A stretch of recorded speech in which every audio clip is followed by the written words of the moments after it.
కానీ నా మందిరమునకు ఏం చేసి నన్ను కృతార్థులు చేసి నా మందిరం పావనం చేసింది కదా మహాత్మా. అవును రాజయ్య. వందనం మీద మీకు దేవకి నందదాసి కేశవ.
ఆశీర్వాదం చల్లగా వచ్చు.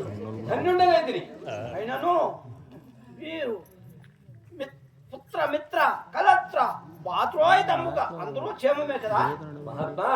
కర్ణ మీ దయారసము చేత పుత్ర మిత్ర కళత్ర భాతృయుతముగా నేను నా ప్రజలెల్లరూ క్షేముగా ఉన్నాం మహాత్మా.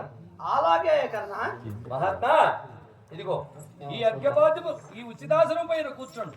అలాగనే కూర్చుండదు. నా అర్ఘ్యపాద్యములు స్వీకరించండి. అలాగనే స్వీకరించుతుంది. మహాత్మా నేను ఇక వెళ్ళిపోతున్నా. మహాత్మా అదే మేలు మేలయ్యగా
ఎచ్చటి నుండి ఎచ్చటికి పోవచ్చు. నా మందిరమునికి ఏం చేసినారు కదా, అవును. ఏ కారణం చేత ఏం చేసినారు, విషయం ఏమి మహాత్మా? నేను ఇది నమ్మునా నేను హస్తినాపురమునకు అర్ధరాజ్యము కొరకై దుర్యోధన చెంతకు వెళ్ళి ఉంటిని.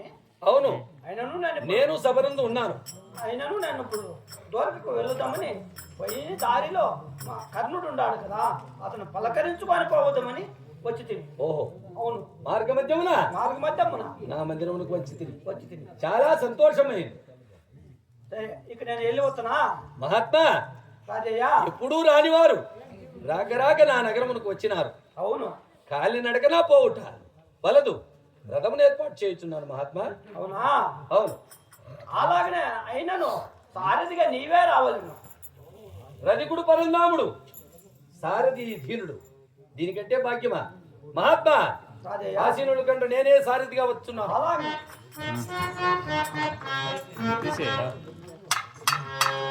రథమును తిప్పే కన్నుగో, బారామతి చేత రథమును తిప్పే కన్నుగో.